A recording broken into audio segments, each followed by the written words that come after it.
आदिनाथ लोकेश्वर। आदिनाथ लोकेश्वर भगवानको मन्दिर चोभार डाँडामा अवस्थित रहेको छ। यस मन्दिरमा बडा दशैंको कोजाग्रत पूर्णिमादेखि 1 महिनासम्म मेला लाग्ने गर्दछ।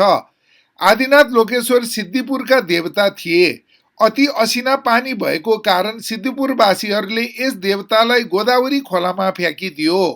पानी सुक्दै गएपछि भेटिएको यस देवतालाई नन्दग्वाले चोभारमा रहेको वसुन्धरा मन्दिरमा बस्न अनुरोध गरेकोले नक्खु खोलाको दोभानबाट माथि चोभार डाँडामा रहेकोले नेवारीमा चुए भनेको माथि, बाले चोमद्य भनी चोभाद्य भन्ने गरेको रहेछ। यसैको नामकरणबाट अपभ्रंश भई यस डाँडालाई चोभार भन्ने गरेको जनविश्वास रहेको छ। यस मन्दिरमा एउटा अनौठो व्रत बस्ने परम्परा छ। श्रीमान श्रीमती विभिन्न कारणले अलग बसिरहेका छन् भने त्यो सम्बन्धलाई पुनः जोड्ने वा पुरै विच्छेद गर्ने भन्ने अन्तिम निर्णय यही मन्दिरमा बस्ने एउटा व्रतले गर्दछ भन्ने जनविश्वास रहेको छ। यस व्रतलाई स्थानीय नेपाल भाषामा माया अप्स र नेपालीमा निर्जला व्रत भनिन्छ। यस मन्दिरमा पहिलो पटक पुग्ने जो कोही पनि मन्दिरको साजसज्जा देखेर 3 छक्क पर्ने गर्दछ।